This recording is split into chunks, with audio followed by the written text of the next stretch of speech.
Welcome to the Remembering a Life podcast. I'm your host, Holly Ignatowski. Today we're talking about summer camp, but this isn't your typical summer camp. We won't be talking about hikes in the woods or whitewater rafting trips, no. Instead, these campers are learning all about cremation and the basics of caring for the deceased and their family. There's a field trip too, but this one is to a cemetery. Joining me are the founders of the camp, Madeline Lyles and Dana Taylor. Madeline and Dana are co-owners of Afterlife Mortuary Services LLC in Memphis, Tennessee. As a team, they're the first women in the city of Memphis and the state of Tennessee to establish, own, and operate a funeral home. I can't wait to dive in and learn more about this very unique camp.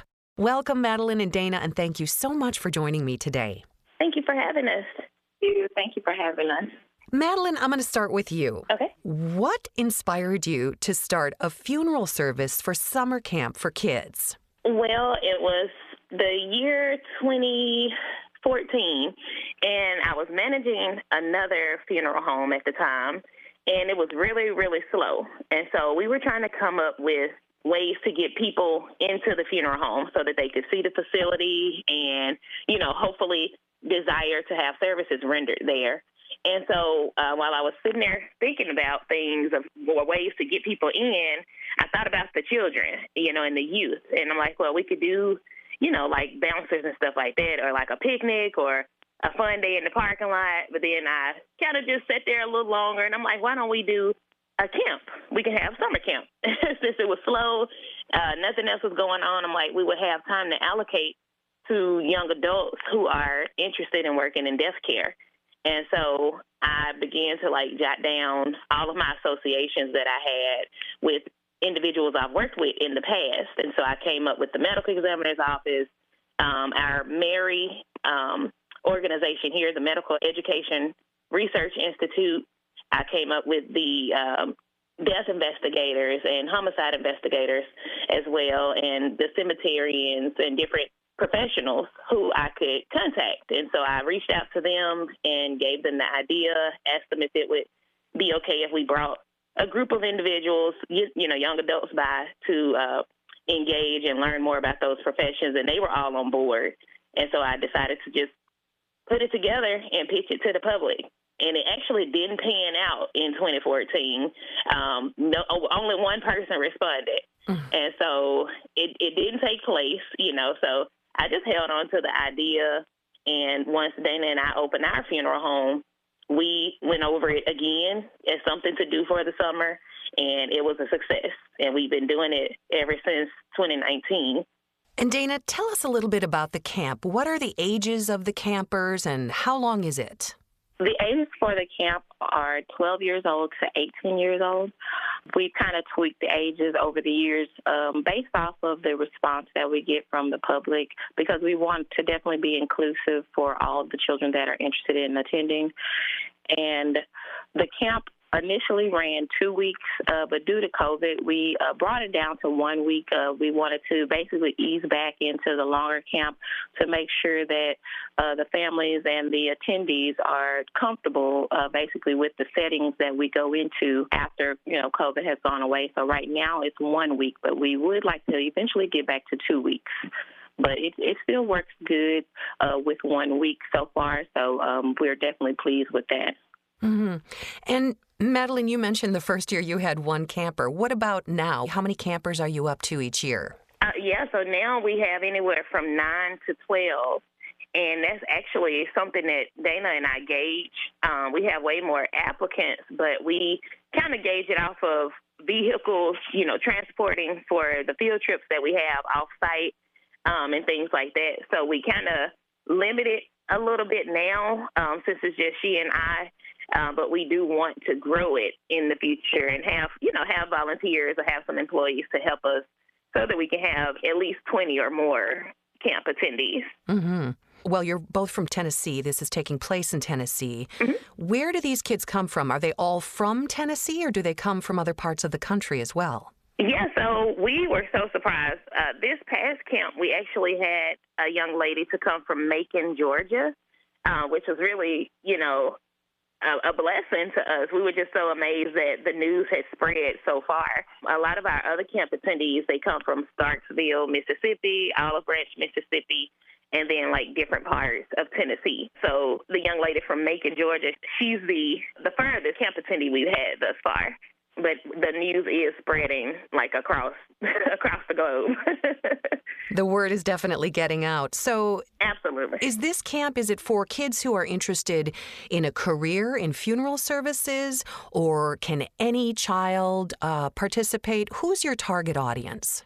Yes, the main target is all children, because we want, like I said before, we want to be inclusive and basically offer them insight on different careers that they possibly hadn't even thought about. But of course, a lot of the attendees that we do attract are already interested in funeral service. So that is always a plus, because they kind of have an idea of what we do or what they may look forward to in the camp. So we definitely try to keep it open to all individuals that may be interested, just to put something positive out there for the youth in our community. So this is a very unique career camp then, for sure. Absolutely. Yeah. Absolutely. So Dana, let's talk about it. Let's talk about this camp. You say it's a week long. What do the kids learn? What are they doing while they're at camp? Take us through a typical day or week of camp. Okay, I can go through some of the things that I can think of right off the top of my head.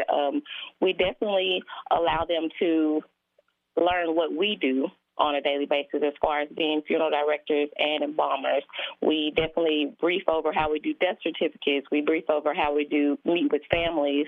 And we also allow them to, sometimes when we have enough business, we allow them to see us embalming someone if possible. We take them to the crematory to allow them to actually see a cremation take place.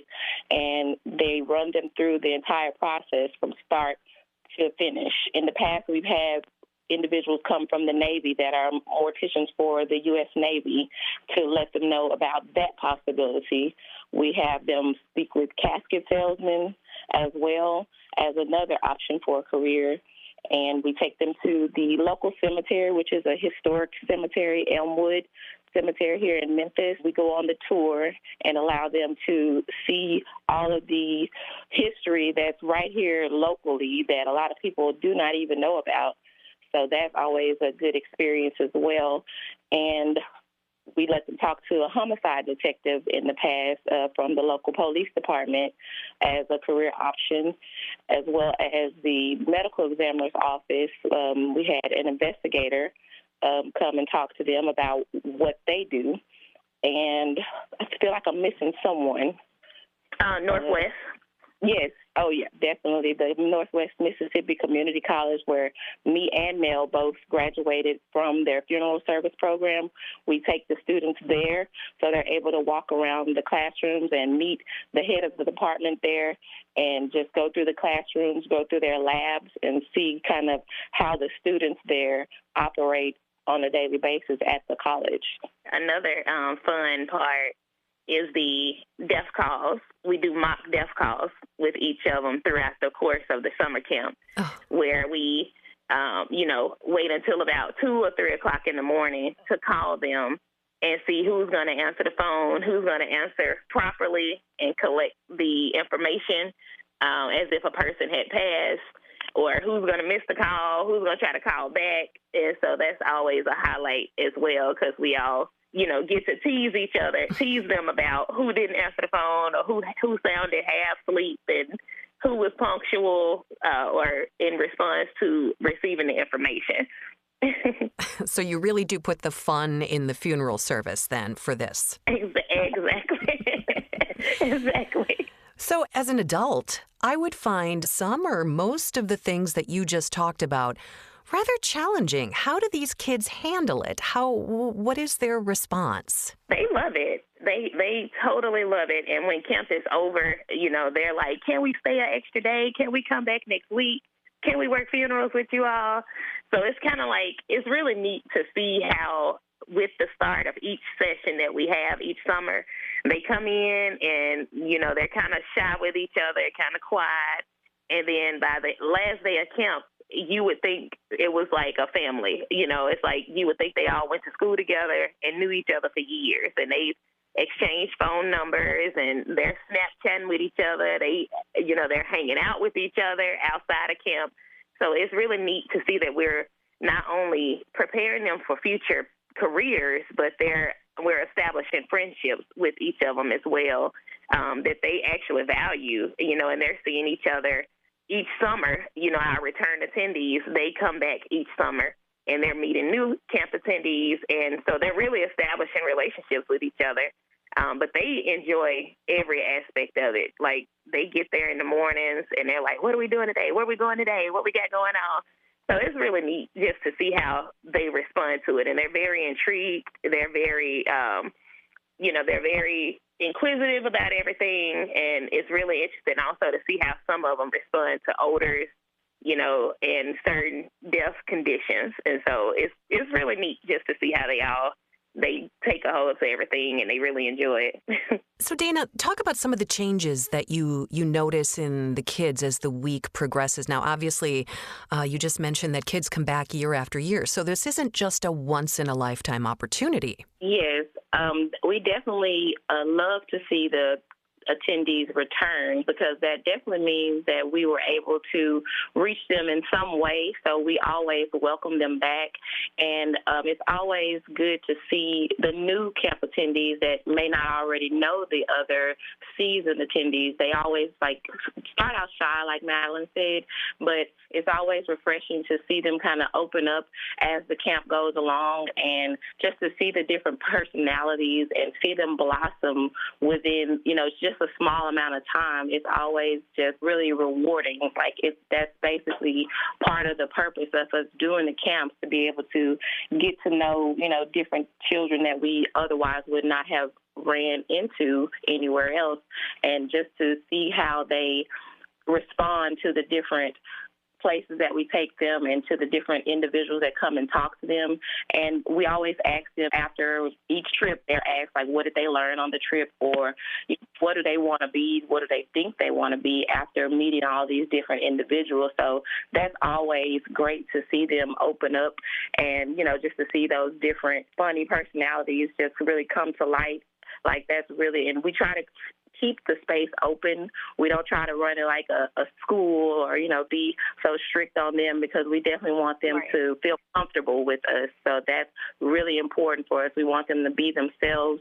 When they may feel like they can't be themselves anywhere else, we definitely want to give them that opportunity with us, so that we can kind of be like a counselor, a mentor, someone they can call on even after the camp. Right. And Madeline, you said that most of the kids are, they might be a little shy at first, and then they really get into the camp. Have you ever been able to follow, I know this has only been going on since, 2018 or so, but have you been able to follow some of the older kids to see if they actually follow through and continue with this particular career path? Absolutely. So we're, of course, Facebook friends with a lot of them, and Instagram friends, and we talk on the phone, they text us. Some of them have had deaths to occur in their families, and so they call us to help to render services to their families, and we allow them to operate as funeral attendees, and they really love that as well, to be able to serve their families in that capacity. And then we do have a young lady. She's been with us since she was 13. Her name is Madison. And Madison actually just moved into her dorm room yesterday at Northwest, and so she's going to be going into the funeral services program herself. Then we have another young lady who has gone into phlebotomy, and she's doing phlebotomy and assistance in forensics at a hospital up in Chattanooga, Tennessee. And so they do stick to it, and that's really heart-filling to me to see that we're engaging with these children at such a young age, and we get to watch them grow. And like Dana said, we get to watch them blossom. And just even in their personal lives, we get to see where they're going next and what they're doing career-wise and education-wise. And it's just really fulfilling to see that they're actually sticking with it, because we know how hard it is and how hard it can be to, be accepted as wanting to be a mortician or wanting to work in forensics or anything dealing with decedents, but they're sticking to it, and they're they're going on in their careers and in their education towards those careers. And so it's really a blessing just to see that the camp is doing what it was designed to do, to help cultivate and give them these head starts into these careers, and they're actually taking it and running with it. So, yeah, it's a blessing. And Dana, even if these kids don't pursue a career or related career, what do you hope the campers get out of their participation during this week? Well, I definitely hope that they are opening their minds to just different possibilities for their future. And that's really another one of our purposes, just to allow them to know that even if they may feel that college is not the right route for them, some of the individuals that they meet did graduate high school and started to pursue their careers at that time, or they went to more of a technical school. They didn't actually go to formal college. So that is definitely part of the camp experience, to be exposed to and learn about all the different routes that you can take to finding the career that you really want to be in. So that definitely is refreshing for me, because we know that all children are not the same, and they may not all have the same goals as far as college may concern. So it's definitely good to expose them to different individuals that are successful in their careers but took alternate routes to get there. So that definitely, I think, motivates the children to know that they're not doing something wrong because they're not going this particular route. So there's still a way to get there. You just don't have to always go the traditional way. And Madeline, how might participation in this camp help kids be more comfortable talking about not only death and funerals, but also the aspect of grief? It opens them up to being more comfortable to everything, to conversing about death and grief. They do share some of their personal stories, and it's kind of like not even something we have on our agenda. It's just in casual conversation when we're sitting around having lunch.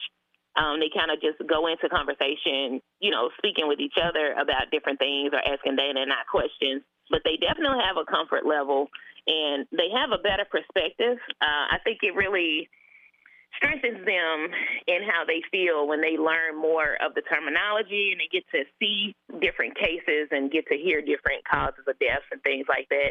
And they may reflect on something personal or something they've heard of, from a friend or someone else in their family.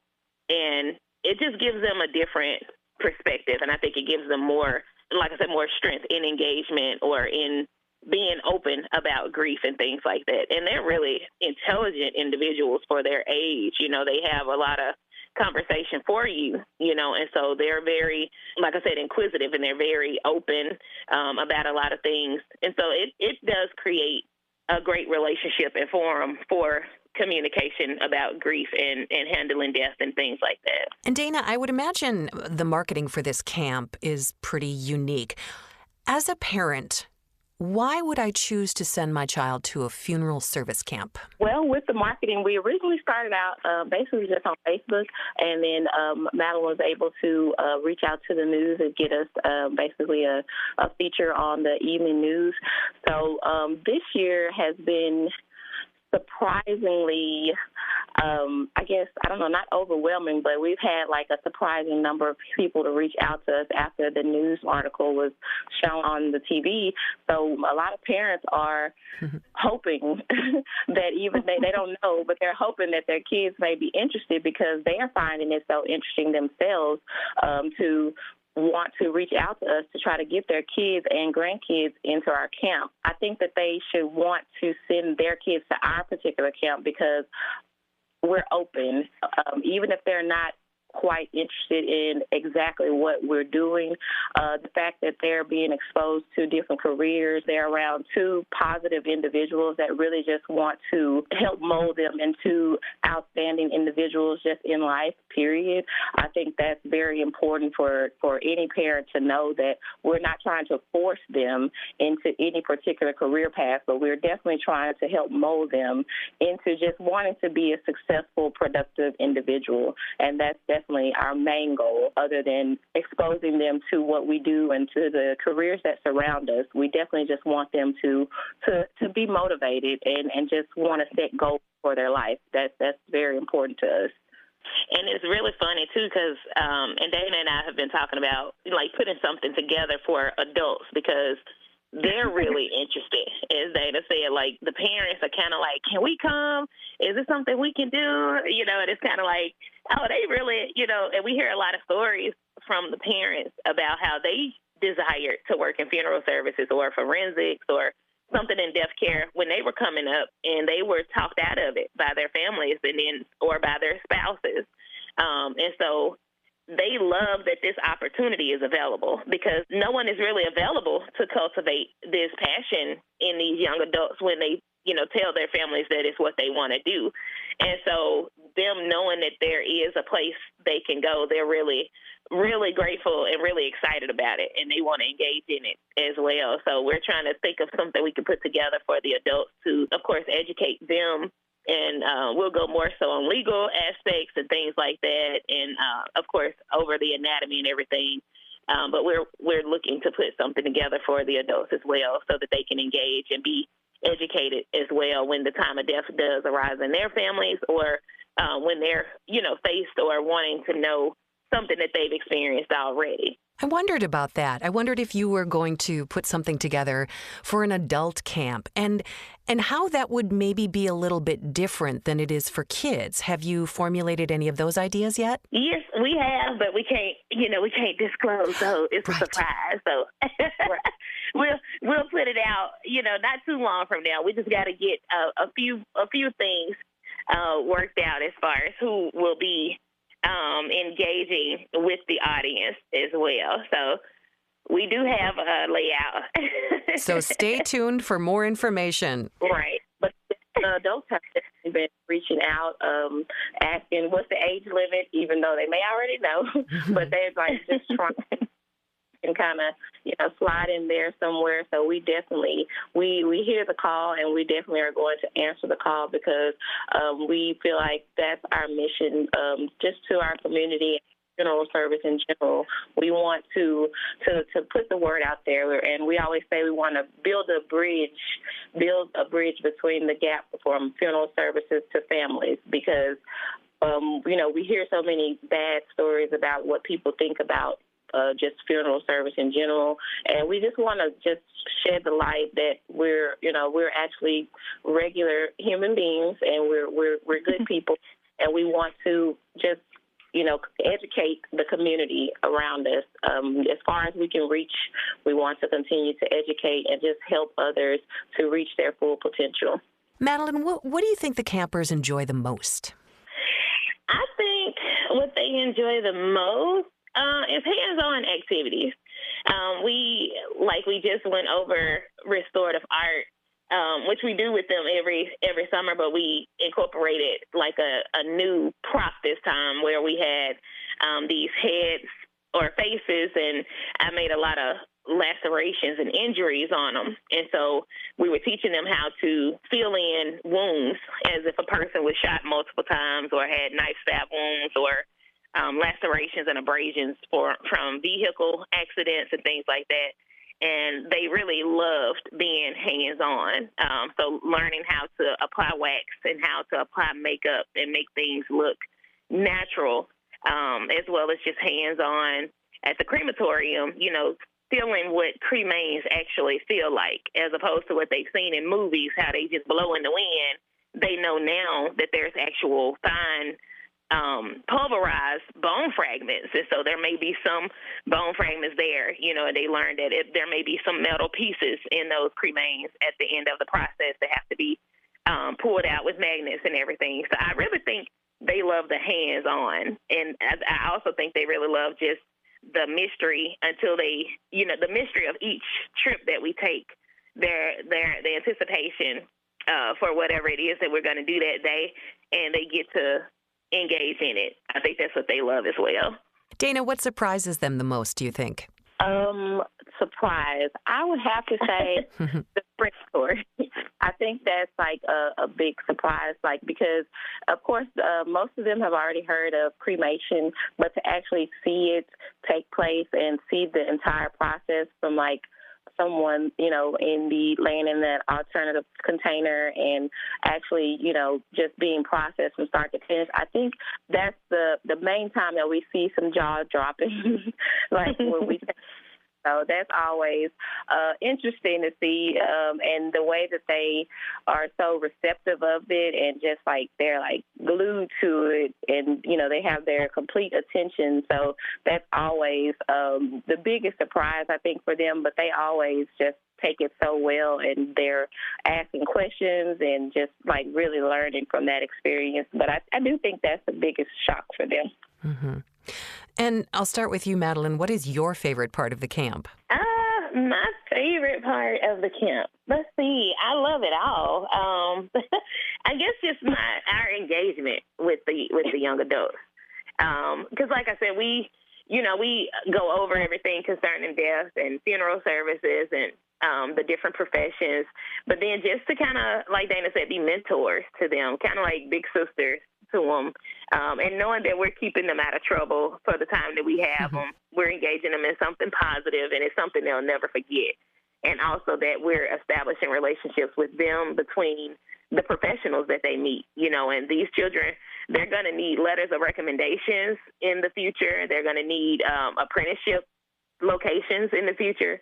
And so having our colleagues engage with them and seeing them on a continuous basis each summer and establishing those relationships with them, I really love the fact that I know for sure we're paving the way for them. It won't be as hard as it was for us coming up in the profession, trying to fit in somewhere and get an apprenticeship done or get those letters of recommendation. So they're being in contact with these professionals who are in place to help them in the future. That's what I really love.